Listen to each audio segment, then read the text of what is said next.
नमस्कार साथियों, स्वागत है आपका 30 मिनट जीएस चैनल में। तो कल हम लोगों ने पिछली क्लास में देखा था, हम लोग देख रहे थे शब्दकोश में वर्गीकरण, यानी कि शब्दकोश में वर्णों का स्थान, कि कौन सा वर्ण हमारी डिक्शनरी में, हिंदी की शब्दकोश में कहाँ पर आता है, और उस शब्दों का क्रम जो आता है क्वेश्चन में, वो हम लोग देख रहे थे। आज उसी के आगे देखते हैं एक अगला टॉपिक, वर्ण विच्छेदन। वर्ण विच्छेदन। अब एग्जामिनर ये वर्ण विच्छेदन टॉपिक से भी क्वेश्चन पूछने लगा है। आखिरकार ये वर्ण विच्छेदन क्या होता है? यानी कि हम लोगों ने कक्षा 1, 2, 3 में जो पढ़ा था बस वही चीज़ है, सेम। इसमें कुछ भी अलग नहीं है, केवल देखने में ये कठिन सा लगता है वर्ण विच्छेदन आखिरकार ये क्या है। लेकिन जब हम इसको समझेंगे तो हम लोग देखेंगे कि जो हम लोगों ने पिछले क्लास में यानी बचपन में जो हम लोगों ने सीखा था, सेम वही चीज़ है। बस एग्जामिनर ये देखना चाहता है कि हम लोग छोटी छोटी चीज़ों को पढ़ते हैं, उस पर ध्यान देते हैं नहीं देते, या फिर केवल मेन जो बड़े बड़े पॉइंट होते हैं उनको ही पढ़ लेते हैं। तो बस उसी की जांच करने के लिए वो हमसे वर्ण विच्छेदन टॉपिक भी पूछता है। तो देखते हैं कि आखिरकार ये वर्ण विच्छेदन क्या होता है। चलिए शुरू करते हैं। जैसे हमने एक वर्ण लिखा का, तो क्या हम ये का को व्यंजन बोल सकते हैं? का को अगर हम व्यंजन बोलें तो क्या सही होगा? क्या हम का को अक्षर बोल सकते हैं? अक्षर। क्या हम इस का को व्यंजन बोल सकते हैं और इस का को हम क्या अक्षर बोल सकते हैं? तो देखते हैं। हमने पिछली क्लासों में देखा कि अगर हम व्यंजन देखते हैं तो व्यंजन का मतलब क्या होता है? शुद्ध रूप, यानी कि अगर हम इसमें हलंत लगाएंगे तो ही ये व्यंजन होगा। अगर इसमें हलंत नहीं लगा है तो ये व्यंजन तो नहीं होगा। यानी कि इसमें हम देख रहे हैं कि का में हलंत नहीं लगा है, यानी कि ये व्यंजन नहीं है। अब हम इसको का में जो हम देखते हैं क्या क्या शामिल है, का प्लस आ, छोटा आ, यानी कि इस का को हमने विच्छेदित कर दिया, यानी कि इसको तोड़ दिया है, अलग अलग लिख दिया है। तो ये हमारा हो गया क्या? जैसे हम यहाँ पर तोड़ते हैं तो इसमें का व्यंजन और आ, इस का को हमने यहाँ पर दो भागों में तोड़ दिया है। तो क्या हम इसको व्यंजन कहेंगे? नहीं कहेंगे। अब इस बात आती है कि अक्षर कहेंगे या नहीं? तो हाँ, इसे हम अक्षर कहेंगे। क्यों? क्योंकि जब व्यंजन में, यानी कि जब किसी व्यंजन में, जैसे ये का है, इस व्यंजन में अगर हम कोई भी स्वर शामिल कर दें, जैसे हमने आ शामिल कर दिया, तो ये हमारा बन जाता है अक्षर। तो ये हमारा क्या बन जाता है? अक्षर। तो बहुत ही गौर से समझना कि क्या हम इस का को व्यंजन कहेंगे? नहीं कहेंगे, क्योंकि इसमें हलंत नहीं लगा है। और व्यंजन होता क्या है कि जब वर्ण में, यानी कि व्यंजनों में अगर हलंत नीचे लगा है तो वह व्यंजन कहलाएगा, अन्यथा नहीं कहलाएगा। तो ये हमारा हो गया क्या? अक्षर। और अक्षर क्यों कह रहे हैं? क्योंकि इसमें व्यंजन में स्वर भी शामिल है, यानी कि ये पूर्ण रूप से अब अक्षर बन चुका है। अब आते हैं कि फिर ये क्या है? का जो हलंत इसमें लगा है, क्या इसको हम व्यंजन कहेंगे? व्यंजन। और इसको वर्ण कहेंगे और इसको अक्षर कह सकते हैं या नहीं? इसी प्रकार हम आ में देखते हैं, ये क्या है हमारा? स्वर। और इसको हम वर्ण बोल सकते हैं या नहीं, और इसको अक्षर बोल सकते हैं या नहीं। तो यहाँ हम देखते हैं कि ये का जो हलंत है, व्यंजन रूप है शुद्ध, ये हमारा व्यंजन है। सही बात है, इसमें हलंत लगा है तो ये हमारा व्यंजन है। ऐसे इसमें देखते हैं आ, क्या ये स्वर है? बिल्कुल ठीक, स्वर है। अब आते हैं वर्ण और अक्षर में। तो हमने वर्ण पढ़े थे जब हम शुरुआत में सबसे पहले दिन पहली क्लास देखी थी, तो हमने वर्ण के दो भेद देखे थे, एक क्या? व्यंजन, और दूसरा स्वर। यानी कि ये व्यंजन है तो इसको हम वर्ण भी कह सकते हैं। तो यानी कि ये वर्ण के अंदर में ही आता है व्यंजन, तो ये हमारा वर्ण भी हो गया। और इसी प्रकार ये वर्ण के अंदर स्वर आता है तो ये हमारा स्वर भी हो गया।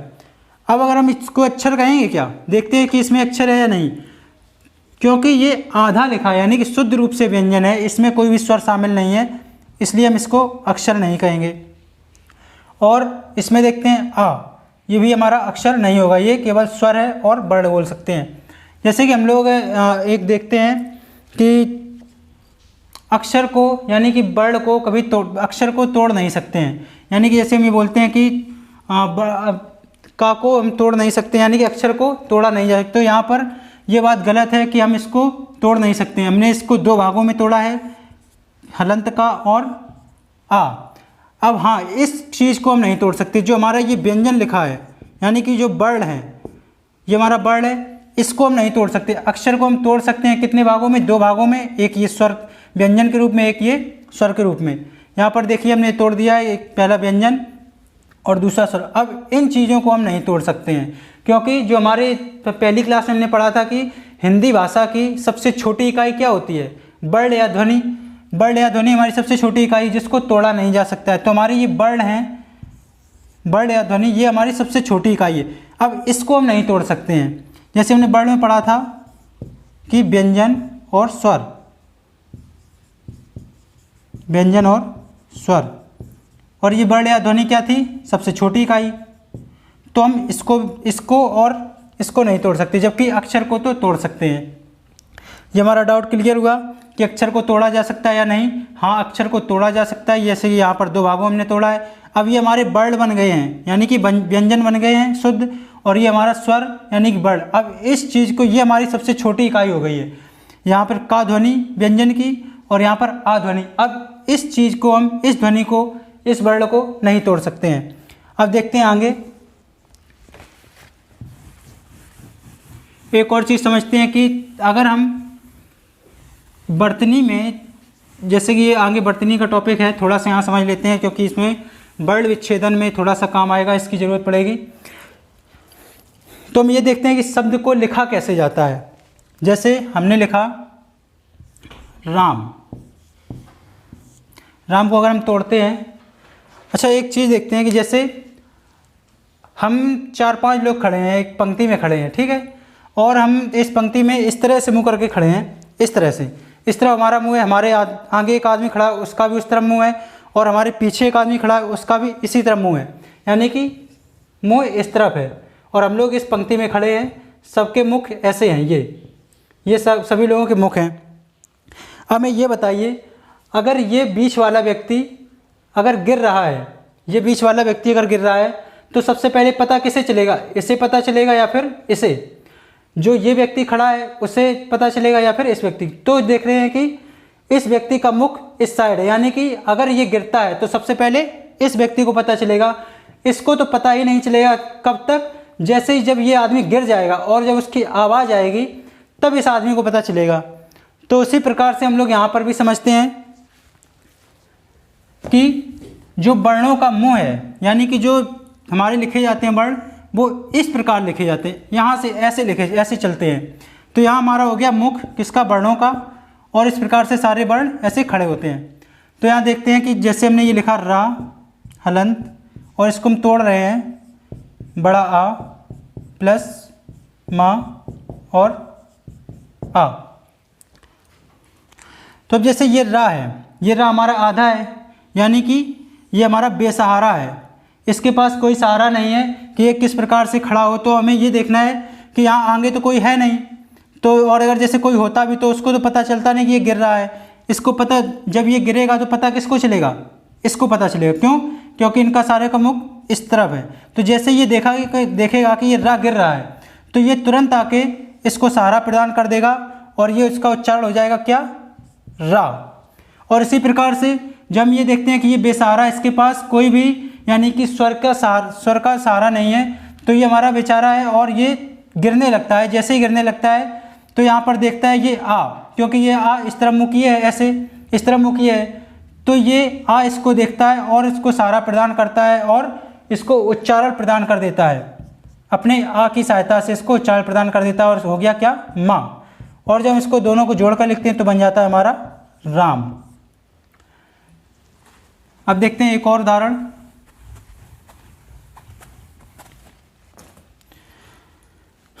जैसे लिखा है लखन, लखन। अगर हम इसको तोड़ते हैं तो ला व्यंजन, आ स्वर, खा व्यंजन, आ स्वर, ना व्यंजन और आ स्वर। अब हमने देखा कि हमारा ला, खा और ना ये बेसहारा हैं, इनके पास कोई भी सहारा लेने के लिए नहीं है, क्योंकि इसमें कोई भी स्वर शामिल नहीं है, ये आधे आधे हैं। ठीक है, ये आधे आधे इनके पास जब कोई सहारा नहीं है और ये गिरने लगते हैं तो ये इसके पीछे वाला ये, क्योंकि इन सभी का सभी मुख किस साइड है, इस साइड मुख करके ये ऐसे खड़े हैं, सभी का मुख इस साइड है। ठीक है, तो जैसे ही ये गिरने लगता है ला, तो ये आ देखता है कि ये आगे वाला व्यक्ति, आगे वाला वर्ण गिर रहा है, तो ये उसको सहारा प्रदान कर देता है और अपनी आ की सहायता से, जो उसकी मात्रा, उसका उच्चारण है, ध्वनि है आ की, उसकी सहायता इस ला को उच्चारण प्रदान कर देता है और बना देता है क्या, ला। उसी प्रकार ये देखते हैं कि ये खा है, वो भी बेसहारा है, उसके पास कोई भी स्वर की मात्रा नहीं है, तो उसके पीछे जब ये स्वर आ लिखा है, इसको ये देखता है कि ये बेचारा है, बेसहारा है, गिर रहा है, तो जैसे ये गिरता है तो आ आकर के उसको संभाल लेता है और उसकी अपनी ध्वनि प्रदान करता है, क्या बनता है, खा। उसी प्रकार ये ना भी देखते हैं, ना भी हलन, ना जो है हलंत है यानी कि आधा है, तो ये भी बेसहारा है, इसके पास कोई भी सहारा नहीं है कि अपना जो है स्वयं का उच्चारण प्रदान कर सके, इसलिए ये आ देखता है कि ये ना बेसहारा है और ये गिर रहा है, तो ये आ आकर के इसको ना को भी उच्चारण प्रदान कर देता है और बन जाता है क्या, ना। इस प्रकार से हमारा शब्द पूरा बनता है लखन। अब देखते हैं कि आधा जो वर्ण होता है, आधा, वो किस प्रकार से कार्य करता है, उसको किस प्रकार से लिखते हैं। जैसे हमने मान लिया असत्य, असत्य, इसको हम तोड़ के लिखते हैं आ, शा, हलंत, आ, ता, हलंत। अब यहाँ देख रहे हैं कि ये आधा है, यानी कि इसमें कोई भी स्वर शामिल नहीं है, तो हम यहाँ पर केवल आधा व्यंजन लिखेंगे, उसके बाद हमारा ता है या, इसको तोड़ेंगे तो या, हलंत और आ। अब देखिए ये आ तो हमारा ऐसे की ऐसे लिख गया, इसको तो किसी की ज़रूरत है नहीं सहारा लेने की, क्यों, क्योंकि ये स्वर है और इसका स्वयं का ही उच्चारण होता है, तो ये तो हमारा ऐसा का ऐसा ही आ जाएगा, आ। अब जैसे ही यहाँ पर हमने देखा कि ये सा है, सा में क्या है, हलंत, यानी कि आधा है, इसके पास खुद का कोई उच्चारण नहीं है, यानी कि इसका उच्चारण नहीं हो सकता, तो जैसे ये बेसहारा है और गिरने लगता है, तो ये आ आकर के उसको ध्वनि प्रदान करता है, उसको सहारा देता है, तो इस प्रकार से हमारा बनता है क्या, सा। अब देखते हैं ये ता, चलिए ये ता को बाद में देखेंगे। ये या हमारा जब आधा है और इसको सहारा प्रदान करने के लिए आता है कौन, या। जैसे ही या गिरने लगता है तो उसको सहारा कौन प्रदान करता है, आ, क्योंकि आ ही इसको देख रहा है, ता को तो दिख ही नहीं रहा है, क्योंकि इस सभी का मुख किस तरफ है, इस तरफ, तो आ जब इसको या को सहारा प्रदान करता है तो हमारा बनता है या। अब देखते हैं ये ता हमारा आधा है, जब इस आधे वाले को यहाँ पर इसका कोई स्वर नहीं है, कोई इसको सहारा देने वाला नहीं है, तब ये या देखता है, या और आ, कि ये गिर रहा है। जब ये गिर रहा है, इसको कोई सहारा प्रदान करने के लिए नहीं है, तो ये आ करके अपना उच्चारण इसी के साथ अपना उच्चारण प्रदान कर देता है, तो हमारा यहाँ पर इसी प्रकार बनता है ता। और ये जो आधा है, ये हम हमेशा देखेंगे कि आधे जो वर्ण है वो किसी जो अपने पीछे वाले वर्ण हो उसके ऊपर ही ये लगे हुए होते हैं, क्यों, क्योंकि ये जो या है वो अपना सहारा प्रदान कर रहा है इस ता को, क्योंकि ये बेसहारा आधा है, इसके पास कोई भी अपना स्वर नहीं है जिससे कि उसका उच्चारण प्रदान हो सके, तो इस प्रकार हमारा बनता है आधा, ता और असत्य। अब एक और देखते हैं,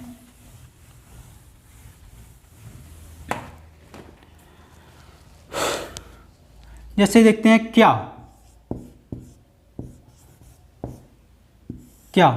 यहाँ भी हम देख रहे हैं का जो है वो आधा है, यानी कि का हलंत है, उसके बाद या और बड़ा आ, या यहाँ पर हलंत।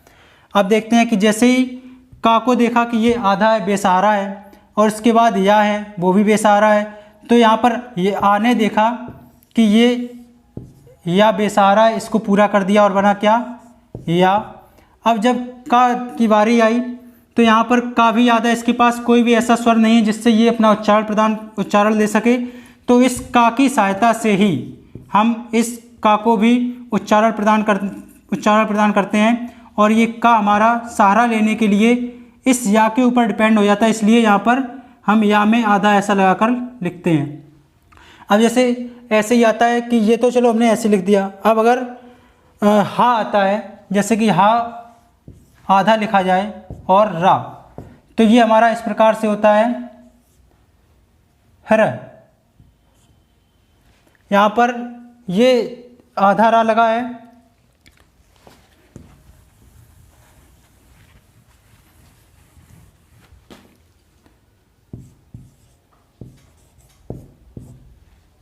तो इस प्रकार से हमारा क्या बन जाता है। चलिए अब देखते हैं आगे, एक और देखते हैं, जैसे अर्पण।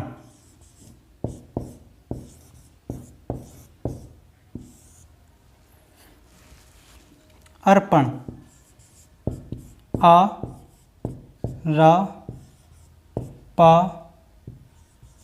आ ड़ा आ।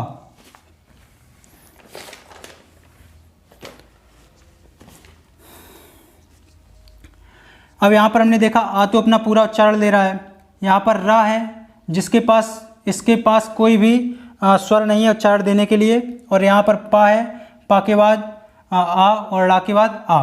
तो जैसे हम इसको देखते हैं, यहाँ से शुरुआत करते हैं।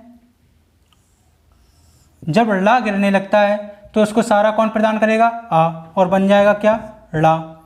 यहाँ से देखते हैं, पा जो हलंत है, व्यंजन है, इसमें सारा, इसको सारा कौन प्रदान करेगा? आ, और यहाँ पर ये आपका आ ऐसे ही आ जाएगा। अब बचती है ये रा। जैसे बहुत लोगों को कन्फ्यूजन होता है कि ये जो रा ऊपर उड़ता है ये किस वर्ण के ऊपर लगाया जाएगा। बहुत से लोग कहीं यहाँ पर लगा देंगे, कहीं यहाँ लगा देंगे, ऐसा करते रहते हैं कि उनको समझ में ही नहीं आता है कि इसका लगेगा कहाँ। तो हम यहाँ पर इसको खोल कर देख लेते हैं, यही समझ में आई। जैसे हम बोलते हैं अर्पण, यानी कि रा जो हमारा पहले आ रहा है पा से, अर्पण यानी कि रा हम पा से पहले बोल रहे हैं। तो अगर इसको खोल के रखते हैं तो यहाँ पर हमारा ये रा पहले आएगा और पा बाद में आएगा। अब ये रा लगेगा कहाँ पर? तो ऐसे समझते हैं कि जैसे यहाँ पर ये सारा प्रदान कर रहे थे कि ये पा जो है आ की सहायता से यहाँ पर पूरा बन जाता है। अब ये रा आधा है तो ये इसको सारा कौन प्रदान करेगा? ये वाला तो करेगा नहीं, ना ही यहाँ पर इतनी दूरी पर जाकर ये वाला प्रदान करेगा। जब ये गिरने लगेगा तो इसको सबसे पहले कौन देखेगा? ये पा ही तो देखेगा ना। क्यों? जब इनका सभी का मुख इस साइड है तो सबसे पहले जैसे ये गिरने लगा तो इसको सबसे पहले कौन संभालेगा? ये पा और आ मिलकर।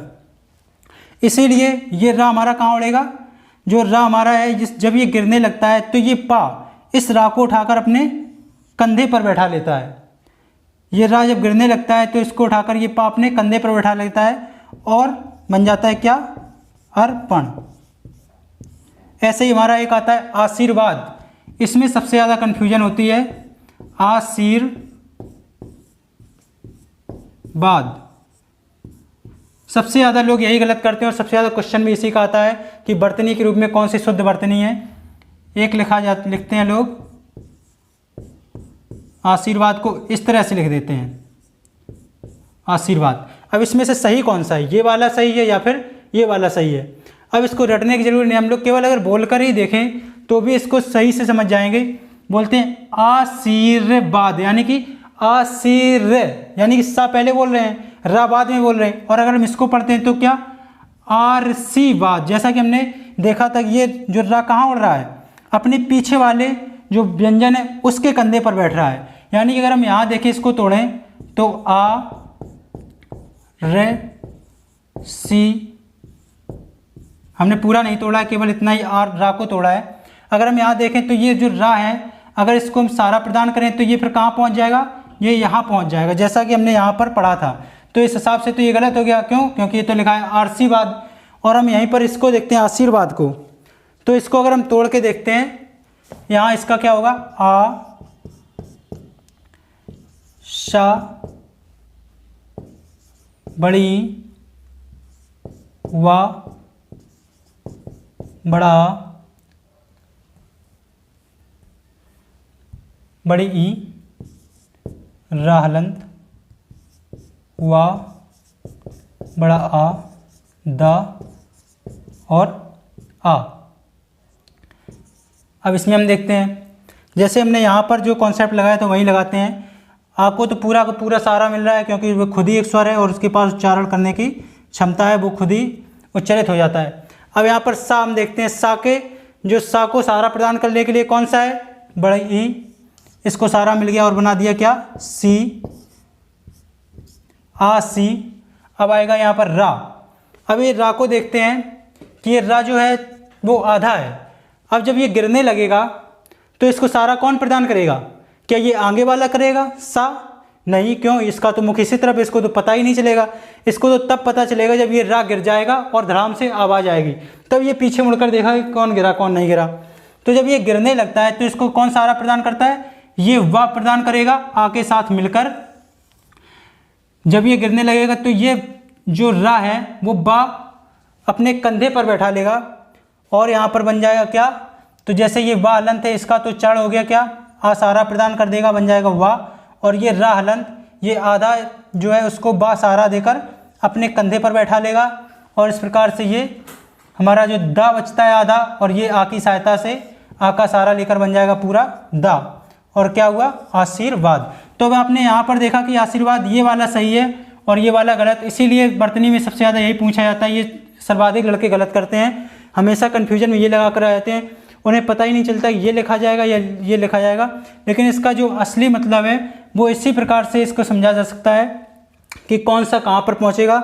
तो ये हमारा रा का समझ में आया कि ये रा हमेशा जो है अपने पीछे वाले बर्ड के ऊपर ही, कंधे पर ही बैठेगा, क्योंकि जो जब ये गिरने लगता है तो जो पीछे इसके खड़ा है, यानी कि जिसका मुख इसकी तरफ ही है, तो वही पहले देखेगा कि ये गिर रहा है तो उसको सहारा प्रदान करेगा।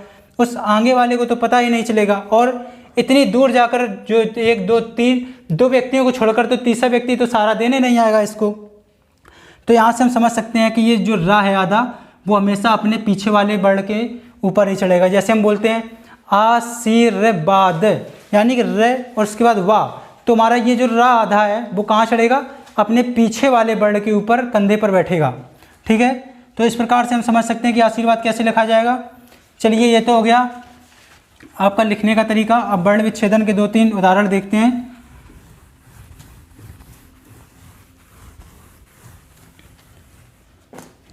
जैसे प्रश्न पूछ दिया गया, प्रतिच्छेदन,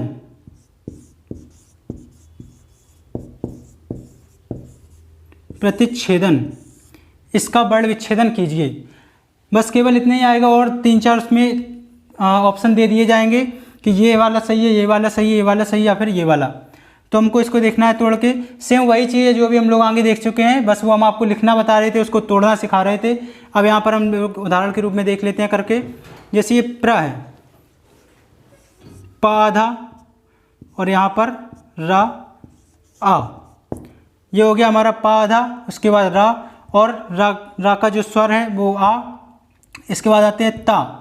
अब एक चीज़ और गलती मत कर देना, ये मत कर देना कि जैसे ये ई की मात्रा लगी है, तो ये ई की मात्रा हम पिछले क्लासों में पढ़ चुके हैं कि जो ई की मात्रा है वो हमेशा अपने वर्ण के पीछे लगती है, यानी अपने व्यंजन के आगे लगती है, यहाँ पर पीछे नहीं आगे लगती है।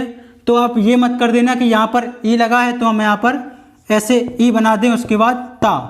तो ये हम अगर पढ़ेंगे तो देखिए क्या होगा पढ़ के, प्र-इत, ऐसा तो नहीं, ये तो गलत हो गया। तो ये हमेशा जो है, ये जो मात्रा है वो हमेशा आगे लगती है ई की, लेकिन लिखी जाएगी अगर हम तोड़ के लिखेंगे तो अपने पहले आएगा व्यंजन, उसके बाद जब इस व्यंजन को ये सहारा प्रदान कर रही है तो ये हमेशा स्वर इसके पीछे आएगी, क्योंकि जब पीछे रहेगी तभी तो इसको देख पाएगी, और जब देख पाएगी तभी जब वो गिरेगा तो उसको सहारा प्रदान करेगा। अगर हम इसको आगे लिख दें तो ये ता गिरता रहेगा, उसको कुछ पता ही नहीं चलेगा ई को कि ये कौन गिर रहा है कौन नहीं गिर रहा है। ठीक है, तो ये हमारा ता हो गया और इसकी मात्रा जो ई है वो पीछे लिखी जाएगी। अब आ गया आधा चा, यानी कि चा हलंत। अब आ गया छा, छा हलंत, इसमें एक ही मात्रा है, एक ही मात्रा को अलग तोड़ के लिखते हैं। अब लिखते हैं दा। जब ये मात्रा हम लिख रहे हैं तो ये सारे के सारे अपने मूल रूप में आ रहे हैं। और जब यही हमने पीछे की क्लास में सिखाया था कि जो हमारी मात्राएं स्वर की वो जब व्यंजन के साथ संयोग करते हैं तो अपनी मात्रा के रूप में, और जब स्वतंत्र रूप से लिखे जाते हैं तो अपने वास्तविक रूप में आ जाती हैं। ठीक है, अब देखते हैं इसमें दा बचा है, दा हलंत यानी कि व्यंजन के रूप में, और दा का जो व्यंजन का जो स्वर है वो आ, और आया ना हलंत आ। अब देखते हैं पा, इसी में ये जो रा है, ये रा है, ये हमारा रा का पदेन रूप है। ये रा के जो रूप हैं वो हम आगे बर्तनी टॉपिक में पढ़ेंगे कि रा के रूप कितने प्रकार के होते हैं, कहाँ कहाँ कौन सा रा लगता है। ठीक है, तो अभी हम केवल इतना ही देख रहे हैं यहाँ पर। ये रा जो हमारा है वो यहाँ पर हमने लिख दिया। और जब ये रा पूरा यानी कि इसके साथ जो है इसका स्वर भी शामिल है, तो रा का स्वर आ गया आ, ता, और इसकी स्वर हो गई ई, आधा चा, छा, इसका स्वर हो गया ए, दा, आ और ना और आ। इस प्रकार से ये हो गए इसका वर्ण विच्छेदन। अब इसमें किस प्रकार से पूछे जा सकते हैं वो क्वेश्चन, एक तो ऐसे ही क्वेश्चन पूछा जा सकता है कि प्रतिच्छेदन का वर्ण विच्छेदन लिखिए, यानी और उसमें 4 ऑप्शन दिए होंगे। एक ऑप्शन में एक सेम यही दिया होगा तो आपका यही वाला ऑप्शन सही हो जाएगा, और 3 ऑप्शन में कुछ गलत दिया होगा, कहीं मात्रा पहले दे दी गई होगी यानी कि स्वर, और कहीं उसका व्यंजन पीछे दे दिया होगा, कहीं व्यंजन आगे दे दिया, तो वो आपको अच्छे से सावधानी से चेक करने हैं और उसके बाद ये उसका सही आंसर लगाना है। अब इसी में और दूसरा भी क्वेश्चन पूछा जा सकता है, जैसे कि इसमें अक्षर कितने होते हैं, प्रतिच्छेदन में अक्षर कितने हैं, स्वर कितने हैं,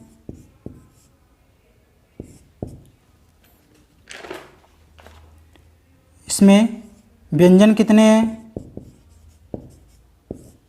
और इसमें वर्ण कितने हैं। अब देखते हैं अक्षर हम यहाँ देखते हैं एक। अभी हमने अक्षर क्या पढ़ा था पीछे कि जब व्यंजन में स्वर शामिल हो जाता है तो हमारा क्या बन जाता है, अक्षर। तो ये हमारा यहाँ देखिए आधा अक्षर तो ये हो गया पा, ठीक है, ये हमारा आधा अक्षर हो गया, और ये एक अक्षर ये हो गया क्या, जब ये रा में आ मिल गया तो एक ये अक्षर हो गया, दूसरा अक्षर ये हो गया ता और ई यानी कि ती, और ये हमारा आधा अक्षर ये चा, उसके बाद ये पूरा अक्षर, उसके बाद ये पूरा अक्षर और ये अक्षर। हमने यहाँ समझ लिए, ये हमने यहाँ पर इसलिए समझा तो कि ये आधा आधा समझ में आ जाए। अब यहाँ देखते हैं ये हमारा क्या हो गया, आधा पा, और इसमें ये रा शामिल है, ये पूरा है और आ की ध्वनि प्रदान कर रहा है, यानी कि आधा अक्षर ये 1/2, एक अक्षर ये, एक ये, आधा ये, एक अक्षर ये, एक ये, एक ये। यहाँ पर देखते हैं पा आधा और ये रा पूरा, दूसरा अक्षर ये, आधा अक्षर ये यानी कि 2.5 यहाँ पर हो जाएंगे, और तीसरा अक्षर ये, चौथा अक्षर ये और 5वां ना। तो हमारे टोटल कितने अक्षर हो गए, 1 2 3 4 5 और ये 5.5 और 6 अक्षर। यहाँ हमारे हो गए 6 अक्षर टोटल। अब देखते हैं स्वर कितने हैं। स्वर देखते हैं 1 2 3 4 और 5 हो गए हमारे स्वर। व्यंजन देखते हैं, व्यंजन हमारे 1 2 3 4 5 6 7 हमारे हो गए व्यंजन। अब वर्ण देखते हैं। वर्ण के अंतर्गत हम दोनों गिनेंगे, स्वर और व्यंजन, क्योंकि हमने वर्ण के अंदर वहाँ वर्गीकरण में क्या पढ़ा था, वर्ण के 2 भेद होते हैं, स्वर और व्यंजन। तो वर्ण जब हमसे पूछे जाएं तो हमें ये सारे काउंट करने हैं, 1 2 3 4 5 6 7 8 9 10 11 12 वर्ण हो गए हमारे 12। जैसा कि वर्ण हमारे यहाँ 12 निकल रहे हैं, और वर्ण में 2 भेद होते हैं, कौन से, स्वर 5 और व्यंजन 7। दोनों अगर हम जोड़कर देखें तो कितने हो गए, वर्ण हो गए 12। अब इसकी एक चीज़ और देखते हैं कि आपको जो भी शब्द दिया गया हो, जितने भी अक्षर उसमें निकलेंगे, जितने भी अक्षर निकलेंगे, जस्ट उसका डबल ही आपके वर्ण निकल आएंगे, जस्ट उसका डबल ही वर्ण निकल आएंगे, ठीक है। और जितने भी स्वर निकलेंगे और व्यंजन निकलेंगे, अगर दोनों का हम योग कर देते हैं तो हमारे वर्णों की संख्या निकल आएगी। अक्षर हमारे जितने भी आएंगे उसका डबल आएंगे, कौन, वर्ण। स्वर और व्यंजन जितने निकलेंगे, जस्ट उसका अगर योग कर देंगे तो हमारे वर्णों की संख्या निकल आएगी। अब एक छोटा सा देखते हैं,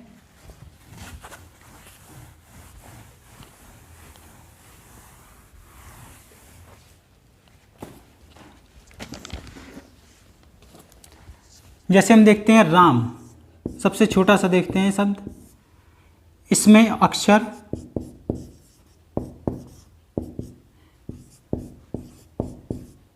वर्ण, स्वर और व्यंजन कितने होते हैं। चलिए देखते हैं, इसको राम को तोड़ लेते हैं, इसका वर्ण विच्छेदन करते हैं। रा हलंत, बड़ा आ, मा हलंत प्लस आ। अब यहाँ हम देखेंगे अक्षर। अक्षर कितने हैं। अक्षर को हमने क्या बताया था, जब व्यंजन के साथ स्वर शामिल हो जाता है तो हमारा क्या हो जाता है, अक्षर। देखते हैं, ये हमारा व्यंजन है, इसमें स्वर शामिल हो गया तो हमारा एक ये हो गया, एक अक्षर। और ये हमारा व्यंजन है, इसमें कौन सा स्वर शामिल है, आ, छोटा आ, तो ये हमारा हो गया दूसरा अक्षर। यानी कि इस राम में कितने अक्षर हैं, एक और दो। राम में कितने अक्षर हैं, दो। वर्ण देखते हैं, वर्ण कितने हैं। वर्ण का मतलब क्या बताया था अभी हमने, कि यानी कि जो भी स्वर और व्यंजन, यानी कि वर्ण के दो भेद होते हैं ना, स्वर और व्यंजन, तो यहाँ पर हम दोनों काउंट करेंगे। 1 2 3 4, 4 हो गए हमारे कौन से, वर्ण। ये 4 हमारे वर्ण हो गए इसमें। अब देखते हैं स्वर कितने हैं। स्वर हमारा है 1 और 2, ये दो हमारे हो गए स्वर, बड़ा आ और छोटा आ, सो 2 हो गए स्वर। अब व्यंजन देखते हैं, एक ही हमारा रा व्यंजन हो गया और ये माँ, 2 व्यंजन हो गए। जैसा कि पिछले उदाहरण में हम लोगों ने देखा था कि मैंने बताया था कि जो अक्षर हैं, अक्षर जितने भी आएंगे जस्ट उसके डबल क्या आएंगे, वर्ण। देखिए अक्षर यहाँ कितने आए हैं, 2, और उसके डबल कितने आए हैं, वर्ण। ठीक है, तो एक ये पॉइंट क्लियर हुआ, उसमें भी सेम चीज़ थी और इसमें भी सेम चीज़ थी, तो एक हमारा पॉइंट क्लियर हो गया। अब ऐसे हमने बताया था कि जितने भी आपके स्वर और जितने भी व्यंजन आएंगे, दोनों का अगर हम योग कर देंगे तो हमारे वर्णों की संख्या निकल आएगी। अब एक और देखते हैं जो बहुत ही फेमस है कहावत, आज उसको देखते हैं क्या वो सही कहावत है या फिर गलत कहावत है, कि या फिर ऐसे ही बोला जाता है। चलिए देखते हैं, एक कहावत है, 2.5 अक्षर प्रेम के। ये जो कहावत है, ये देखते हैं, ये 2.5 अक्षर वास्तव में प्रेम में होते भी हैं या नहीं होते हैं। चलिए देखते हैं, इसको वर्ण विच्छेदित करके देखते हैं। प्रेम, इसको अगर हम तोड़ें तो हमारे ये अभी हमने बताया था कि ये पा क्या होता है, आधा, और ये पदेन रूप होता है रा पूरा। तो पा हमारा आधा हो गया हलंत प्लस रा, और रा पे कौन सी मात्रा है, कौन सा स्वर उसको सारा दे रहा है, एक ही मात्रा। चलिए इसको भी तोड़ के लिखते हैं, एक ही मात्रा। अब आता है हमारा माँ, माँ हलंत प्लस आ। अब इसमें देखते हैं कि अक्षर कितने हैं, अक्षर, स्वर, व्यंजन और वर्ण। चलिए काउंट करिए, अक्षर कितने हैं इसमें, आधा ये हुआ, आधा ये हुआ, एक, सॉरी अक्षर देखते हैं, तो ये हमारा हो गया आधा। और जब अक्षर का मतलब क्या होता है, व्यंजन में स्वर शामिल, यानी कि स्वर सहित अगर हम व्यंजन को लेंगे तो ये हमारा एक अक्षर ये हो गया और आधा अक्षर ये, और इसी प्रकार ये दूसरा अक्षर हो गया माँ के साथ स्वर, यानी व्यंजन के साथ स्वर, तो ये दूसरा अक्षर हमारा हो गया। कितने अक्षर हुए, 1 2 और 2.5, यानी कि ये जो 2.5 अक्षर प्रेम के जो कहावत है वो हमारी सही है बिल्कुल। तो हमारे यहाँ पर हो गए कितने अक्षर, 2.5 अक्षर। एक आधा हमारा ये पा, और ये पूरा रा, और ये पूरा माँ, ये हमारे हो गए 2.5 अक्षर। अब देखते हैं इसमें स्वर कितने हैं, एक हो गया ये ए और दूसरा आ, यानी कि 2 स्वर। अब देखते हैं इसमें व्यंजन कितने हैं, एक व्यंजन ये, दूसरा रा व्यंजन और तीसरा माँ व्यंजन, यानी कि 3 व्यंजन हो गए हमारे। अब वर्ण देखते हैं, एक वर्ण में हम दोनों काउंट करेंगे, स्वर और व्यंजन दोनों को काउंट करेंगे, तो हमारा आएगा 1 2 3 4 और 5, यानी कि 5 वर्ण हमारे 5 निकले। सेम वही चीज़ जो हम पिछले 2 उदाहरण में देख चुके हैं कि जितने भी हमारे अक्षर होंगे जस्ट उसका डबल वर्ण निकलेगा, और वो हमेशा ही निकलेगा। आप कोई भी शब्द उठाकर देख लीजिए, जितने भी अक्षर होंगे जस्ट उसका डबल आपका वर्ण निकलेगा, और वर्ण जितने भी होंगे वो स्वर और व्यंजन दोनों के योग से निकलेंगे। योग से मतलब अगर आप पूरा ना देखना चाहें, अगर आपने केवल अक्षर निकाल दिए हैं और आपको अगर वर्ण पूछा गया है तो आप जस्ट उसके डबल कर दिए, और अक्षर आप यहीं से निकाल सकते हैं, तोड़ने की भी जरूरत नहीं है। एक तो हमारा अक्षर ये हो गया माँ, ठीक है, और यहाँ पर ये हमारा आधा पा, और एक ये पूरा रा, ये जो पदेन रूप होता है वो रा का पूरा रूप होता है। तो हमारे 2.5 अक्षर यहीं हो गए, 1 2 और आधा, ढाई। ढाई अक्षर में यहाँ निकाली, उसने पूछा है वर्ण, जस्ट ढाई का उल्टा कर देंगे, सॉरी डबल कर देंगे, हो जाएंगे कितने 5। इसी में हम देख लेते हैं। और अगर हमको स्वर और व्यंजन पूछा जाए तो आप इसको पूरा खोल के देखिए, विच्छेदन करके देखिए, ताकि गलत ना हो, वरना अगर सिली भी मिस्टेक हो गई तो आपका 1 नंबर चला जाएगा और नेगेटिव मार्किंग के अलग से नंबर जाएंगे। तो यहाँ पर ये आपका हो गया वर्ण विच्छेदन। ऐसे ही आप देखना और भी अक्षर और भी शब्दों के वर्ण विच्छेदन करके देखना, प्रैक्टिस करके देखना, बहुत ही आसानी से आ जाएंगे, इसमें कोई कठिन नहीं है। चलिए बस एक छोटा सा टॉपिक रह गया, वो भी अभी समाप्त करते हैं, उसके बाद ये हमारा वर्णमाला टॉपिक पूरा खत्म हो जाएगा। फिर नेक्स्ट क्लास में हम देखेंगे वर्तनी। इसमें देखते हैं एक चीज़ आती है कारांत शब्द। कारांत शब्द, कारांत शब्द क्या होते हैं, इसको भी तोड़ के देखते हैं। कार और अंत, इस कार का मतलब है उच्चारण से, इसका मतलब है, और इसका मतलब है अंत में। यानी कि जो भी शब्द हम लिखते हैं, जो भी शब्द लिखते हैं उसके अंतिम वर्ण, यानी कि उसमें जो अंतिम वर्ण है वो कौन सा आ रहा है, अंतिम वर्ण का उच्चारण क्या है, बस वही जो उच्चारण होगा वही हमारा कारांत शब्द कहलाता है। जैसे उदाहरण से समझते हैं तो ज़्यादा समझ में आएगा। जैसे हमने बोला राम, राम, राम का उदाहरण इसलिए हम लेते हैं क्योंकि एक तो ये भगवान का नाम है और दूसरा ये एक बहुत ही छोटा शब्द है, तो आसानी से हमको समझ में भी आ जाता है। अब इसको हम वर्ण विच्छेदित करके देखते हैं। रा, आ, मा और आ, इसका अंतिम वर्ण हम देख रहे हैं क्या आया है, आ, स्वर आया है। तो जब ये अंतिम वर्ण स्वर आया है तो बस हमने यहाँ क्या देखा कि जो अंत में उच्चारण आता है, अंत में, इसका मतलब हो गया उच्चारण से समझिए, इसका मतलब कि अंत में जिस वर्ण का उच्चारण होता है वो हमारा कारांत शब्द कहलाते हैं। तो यहाँ पर राम में अंतिम वर्ण क्या आ रहा है, आ, तो ये कौन सा हो गया, अकारांत, अकारांत। ऐसे ही हम देखते हैं सीता, या हमारा अंतिम में क्या आएगा, तोड़ के देखते हैं, शा, ई, ता और बड़ा। तो यहाँ हमारा अंत में क्या आ रहा है, आ, तो ये क्या हो जाएगा, आकारांत। जो भी अंत में आएगा, जो भी अंत में ध्वनि आएगी, स्वर की ध्वनि जो भी अंत में आएगी, जो भी वर्ण आएगा, जस्ट वही हमको आगे लिखकर कारांत लगा देना, वही हमारा बन जाएगा कारांत शब्द। अब जैसे हम एक देखते हैं राजू, इसका हम देखते हैं रा, आ, जा और ऊ। यहाँ हम देखते हैं बड़ा ऊ, यहाँ बड़ा ऊ आ रहा है, तो ये क्या हो जाएगा हमारा ऊकारांत, ऊकारांत। ऐसे ही हम एक देख लेते हैं गो, गो, गो का मतलब क्या होता है, गो का अर्थ जानते हैं, गो का अर्थ होता है किरण, रश्मि, यानी कि जो किरण होती है उसको कहते हैं गो। तो ये गो में हम देख लेते हैं क्या होगा, इसको तोड़ते हैं गा और ओ, तो यहाँ अंत में क्या आ रहा है, ओ, क्या हो जाएगा, ओकारांत, ये हमारा ओकारांत हो जाएगा शब्द। इसी प्रकार से एक और देखते हैं गौ, जिसको हम बोलते हैं क्या, गाय माता, ठीक है, ये हमारा गौ। इसमें भी अंत में क्या आ रहा है, औ की मात्रा आ रही है, यानी कि गा और औ, तो ये हमारा क्या होगा, औकारांत। इसी प्रकार से हम चाहे कितने भी शब्द देख लें, उसके अंत में जो भी वर्ण आएगा, जो भी वर्ण आए उसको तोड़ के आपको लिखना है, तोड़ के आपको देखना है, उसके अंत में जो भी आएगा वर्ण तो वही उसका कारांत शब्द हो जाएगा। चलिए अब देखते हैं नेक्स्ट टॉपिक।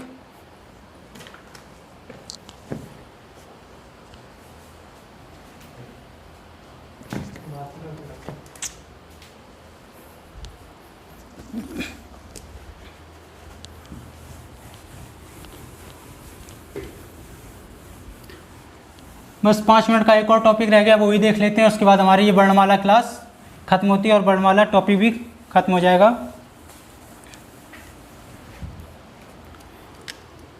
देखते हैं द्वित्व व्यंजन, द्वित्व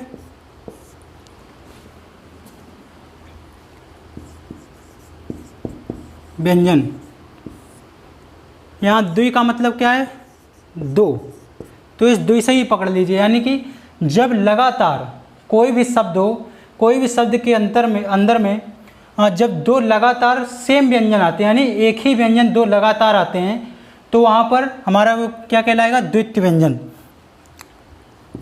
यानी कि दो व्यंजन लगातार अगर आते हैं,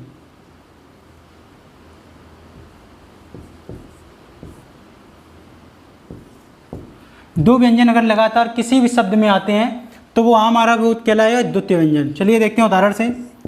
जैसे पहला उदाहरण लेते हैं, बहुत ही फेमस उदाहरण है और जिसको अधिकतर लोग गलत भी करते हैं, और ये वर्तनी में भी ज़्यादातर पूछा जाता है या फिर हमेशा ही समझो अधिकतर एग्जामों में पूछा जाता है। क्या, उज्ज्वल। उज्ज्वल ऐसे लिखा जाएगा या फिर ऐसे, इन दोनों में से कौन सा सही है? आपका ये दोनों जा आधे आधे, ये वाला सही है या फिर ये वाला सही है? तो अगर हम उच्चारण करके देखें, इसका जो हम एक्सप्लेनेशन आपको संधि में बताएं कि ये आखिरकार ये दो जा या फिर ये वाला सही होता है या फिर ये वाला सही होता है, ये हम आपको संधि टॉपिक में बताएंगे। अभी केवल हम देख लेते हैं कौन सा सही है। इसमें जो वर्तनी है इसकी, ये आधा जो दोनों में जा है वो वाली सही है, और ये जिसमें ये पूरा है जा वो वाली गलत है। तो आप हमेशा याद रखना कि जिसमें दोनों जा हैं, जैसे बोल के ही देख लिए, उज्ज्वल, यानी कि उज्ज यहाँ पर भी आधा हमारा आ रहा है और ज्वल यहाँ पर भी आधा आ रहा है। अगर हम इसको बोल के देखते हैं तो क्या कहेंगे, उज्ज्वल। यहाँ पर उच्चारण क्या करेंगे, उज्ज्वल, यानी कि जा हमने पूरा उच्चारण कर दिया, तो यहाँ तो ये गलत हो गया। तो आप उच्चारण करके इसको देख सकते हैं कि ये वाला गलत है और ये वाला सही। अब इसमें देखते हैं द्वितीय व्यंजन कौन सा है। यहाँ पर हम देख रहे हैं द्वितीय व्यंजन, परिभाषा क्या लिखी हमने, जब दो व्यंजन लगातार आते हैं तो वहाँ उनको द्वितीय व्यंजन कहते हैं। कौन सा व्यंजन इसमें लगातार आ रहा है, एक ही आधा जा और सेम वही आधा जा, यानी कि दोनों जा और जा व्यंजन यहाँ पर आ रहे हैं, तो ये हमारा हो गया क्या, द्वितीय व्यंजन। दूसरा उदाहरण देखते हैं, जैसे बिल्ली।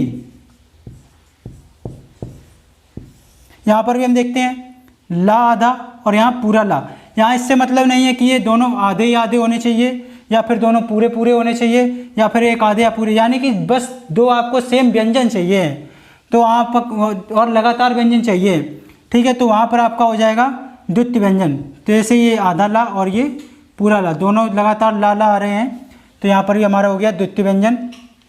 अब देख लेते हैं एक दूसरा उदाहरण, जगज जननी। जगत जननी, यहाँ हम देखते हैं यहाँ पर भी एक आधा जा और ये पूरा जा, यानी कि दो लगातार आ रहे हैं व्यंजन सेम, यहाँ पर भी जा और यहाँ पर भी जा, दोनों व्यंजन सेम लगातार आ रहे हैं, तो ये भी हमारा होगा क्या, द्वितीय व्यंजन। अब एक चीज़ देख लेते हैं कि ये तो हमारे द्वितीय व्यंजन। अब जैसे कि इसमें ये लिखा है असत्य, ये भी हमारा आधा है और ये भी हमारा पूरा व्यंजन है। ये जब क्या इसमें हम ये देख रहे हैं कि इसमें ये आधा व्यंजन लगातार और ये पूरा व्यंजन, अगर जैसे हम इसको तोड़ के देखते हैं तो आधा ता और या ऐसा निकल के आएगा, तो क्या ये दोनों व्यंजन ये द्वितीय व्यंजन कहलाएंगे? नहीं, ये दोनों व्यंजन द्वितीय व्यंजन नहीं कहलाएंगे। क्यों?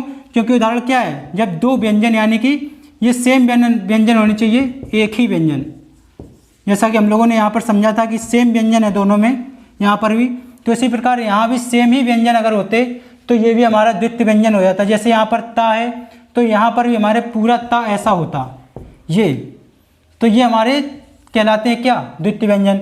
अगर जैसे आ जाए किसी भी शब्द के अंदर में आधा का पूरा का, यानी कि दोनों व्यंजन आ जाए सेम, दो लगातार, तो यहाँ भी हमारा हो जाएगा द्वितीय व्यंजन। इसी प्रकार से आ जाए अगर आधा या और पूरा या, यानी कि जो भी व्यंजन है वो सेम होने चाहिए, एक ही व्यंजन होना चाहिए और लगातार दो होने चाहिए, तो वहाँ पर हमारा हो जाएगा क्या, द्वितीय व्यंजन। चलिए अब हमारा वर्णमाला टॉपिक ख़त्म होता है। अब वर्णमाला की जो भी डाउट क्लास है वो हमारी आएगी अगली क्लास में, उसी में हम क्वेश्चन भी देखेंगे और जो भी आपके डाउट हैं वो भी देखेंगे, और एक वर्णमाला का जो चार्ट है वो स्वर और व्यंजन का एक समझाएंगे, जिसके द्वारा आप अगर उस चार्ट को ही देख लेंगे तो आपको पूरी वर्णमाला का निचोड़ उसमें समझ में आ जाएगा। चलिए ठीक है, अब देखते हैं अगली क्लास में। आपको जैसी भी क्लास लगी कमेंट बॉक्स में फीडबैक दीजिएगा, और अगर क्लास अच्छी लगी तो लाइक करना, वीडियो को शेयर करना, और हमारे चैनल को ऐसे ही सपोर्ट करते रहना, प्यार बनाए रखना। चलिए चलते हैं, अब मिलेंगे अगली क्लास में। धन्यवाद।